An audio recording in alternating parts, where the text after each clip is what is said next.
Hello, beautiful people. When I studied embryology, I bought the book from Leonard Nilsson called Life. And for me, it was the most beautiful thing I have ever seen when it comes to the anatomy of life. Now, this book, I will take photographs and put them up so you can see them close by. But this book is his own photography. This is not AI. This has not been created by AI. These are real photographs in real time at the time that he took them. And how he did them, I don't actually want to know fully. However, I'll just show you. This is the DNA in the head of a sperm, for example. Now, don't tell me that that's not magic. We started our journey on this planet.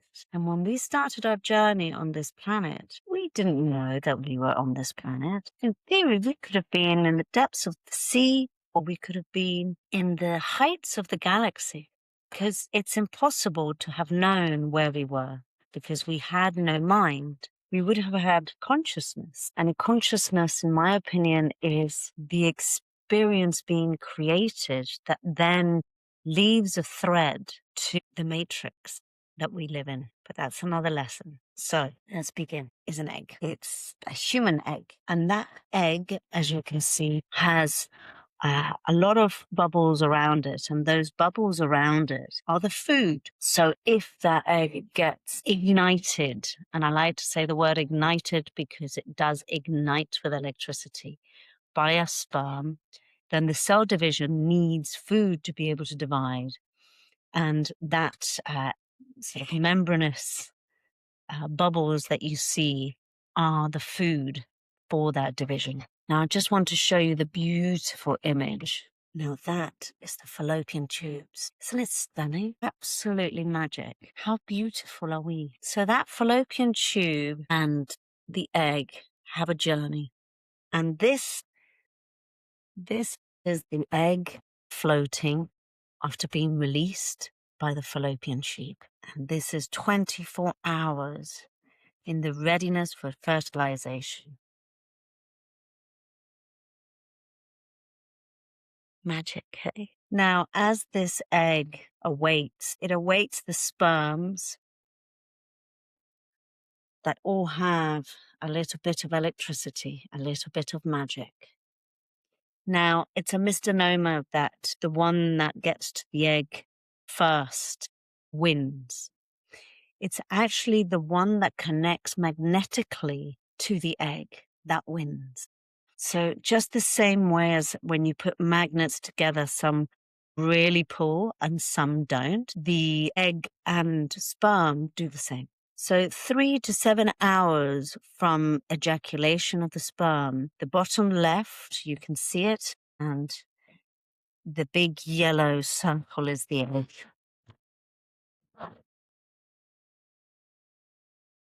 I love this one.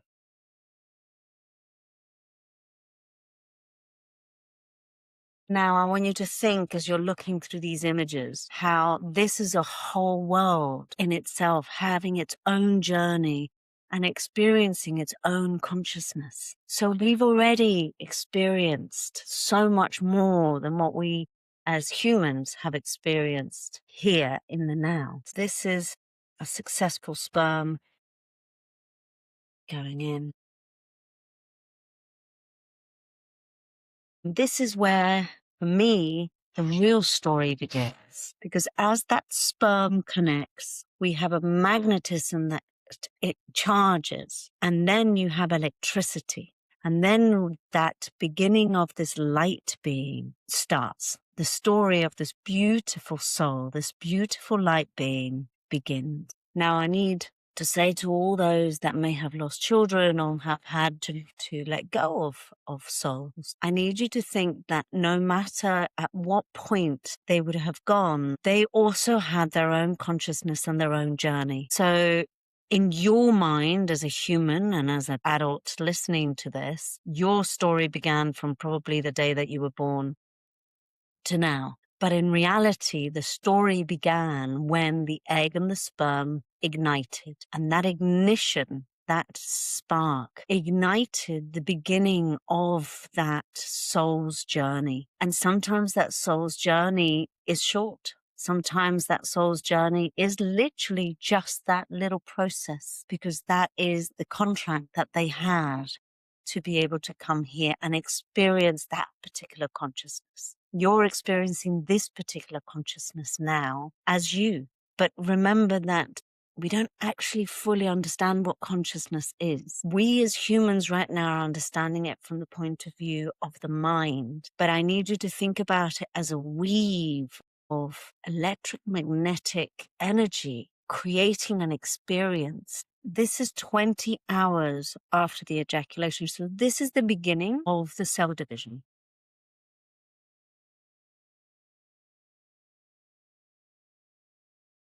Now, that cell division does it all by itself. So no one's telling it to do. The only thing that is happening with most people, not everybody, but most people, is that that cell division is following a template.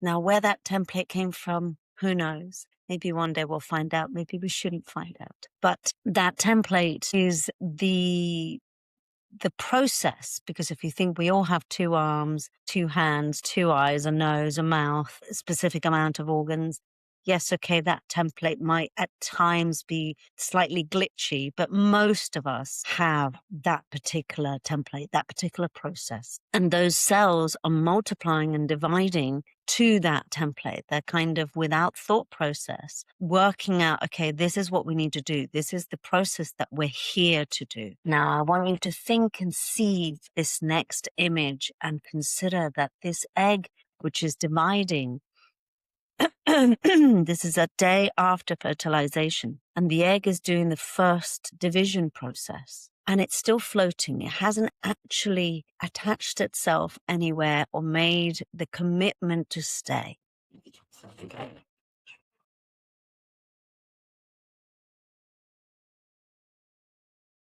And here you can see how this is 2 to 3 days, how the actual cells are not only dividing, but they are utilizing the food that is surrounding the egg.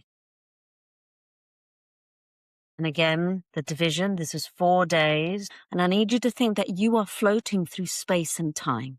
You are floating through liquid. I need you to envision that potentially you could be experiencing what it is to be in the deep seas, or experiencing what it is to be in the galaxy. I don't know.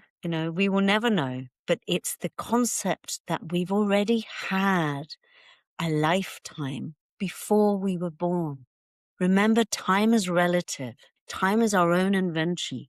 We were a thing before we were this, and we were a thing before we were this in a complete different space and time. I need you to conceptualize that. I always think, wow, we've already done 2 lifetimes. If you think of 9 months of creation and maybe 70, 80, 90, at a push 100 years on this planet, if we're lucky.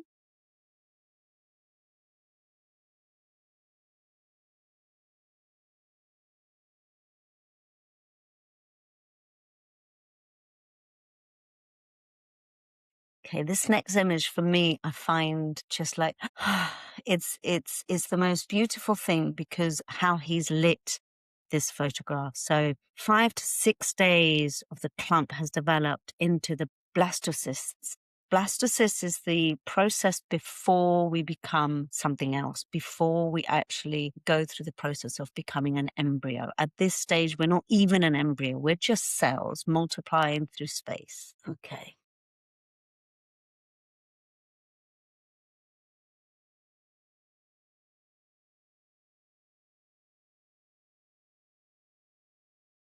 So again, think, you still haven't attached. You're floating, you're experiencing, you're listening, because there is sound, because you are inside a womb that belongs to somebody. You are hearing a heartbeat. So there is a drum, there is a constant, and there's movement. You're floating in space with movement, and you're in water. This next slide I find really fascinating, because again, it's the the process of transformation. You know, when we have difficulty, when we are very overwhelmed, when we're very full of life, very full of emotion, we sometimes have to shed, we sometimes have to just let go and trust that whatever the next stage is, we will be able to transform. This next image, I want you to think of that, because the multiplication of all those cells has created the blastocyst. 5 or 6 days tumbles around the mucous membrane, and then suddenly it starts shedding its capsule. So the membrane that was where we took all our food and we were, sort of multiplying inside, is no longer suitable for us. It's no longer where we need to be. We've outgrown it. And it's the same with life. We have been doing this since the beginning of time. We reach a point that we are outgrowing where we're at, whether it's personally or whether it's in the world. If you look at the state of the world, we are slowly transforming and changing, and it needs to constrict, and it needs to get hot, and it needs to get really, really, really tight, and really much like, okay, we either need to shed, or this isn't going to work. And at the moment in our world, we are starting to shed. So I want you to think of this beautiful, incredible image. If you can see how basically the cells, the multitude of cells, are starting to slide out of this shell, this home that we had, this process that we needed. And slowly it starts seeping out. And slowly, at about a week, this happens. Now, if you consider this is a human being. So this is the transformation. It's your first full transformation where you let go of what no longer serves you and you become this new being of cells, of solidity, of, to an extent, the beginnings of matter. And slowly you start thinking, well, maybe this is going to be where we attach. Maybe this is going to be where we start connecting and where we start developing and transforming even further. Now, isn't that magic? We shed it and we become something else. And here you can see that it starts attaching. So this is the actual cells attaching to the womb. And as we all know, in certain circumstances, their attachment works really well. And in certain circumstances, it doesn't. And it doesn't mean that it failed. It means that basically it reached that transformation that we needed to get to. And then we moved on and became something else. As humans now, we have a choice as to how we can consciously make this different. At this point, when it comes to the cells, I'm not sure whether there is a choice. I think this is just a process of developing consciousness. However, I just wanted to show you and explain to you that even though we all might be having a shocking time at times, and even though we might be wondering what's going to happen to the world, we are resilient and we are transformational, and we are continuously transforming and changing and shedding and experiencing a new world. Because in the same way as when we were in our little bubble floating in the ether without actually having a location, and then suddenly we shed that bubble and we are transformed into a different thing, and that different thing then attaches to the womb, that creates a complete different home, a complete different environment, and a complete different self. And then that different self continues transforming into becoming that person. And that person is experiencing life through the amniotic fluid, through being in the tummy, through the sounds of the mother's heartbeat, and through the sounds of the outside world, which we don't really understand because we're inside and we can't see, we can't smell, we haven't got any sensory organs. We're already going through a whole process of consciousness without actually being human. And then we transform yet again when we go through the portal of the mother's womb and the mother's birth canal. And then suddenly we shed our home yet again. We shed the bag that we were in. And we go through this portal and we are born again, if you want to call it that. So I hope that this one gives you a little bit of hope and makes you realize that you're a lot more resilient, because when it comes to forming you, you formed yourself. Your cells are yours. They're not your mother's, they're not your father's. They just ignited. They created that big bang by creating the electricity between the two magnets. It was two magnets basically that went and created that big bang. And when that big bang was created, it followed the template of your DNA, and it followed the template of the music that was coming from the galaxy, and joined all of it together to create you. I hope you've enjoyed this video. I'll see you soon.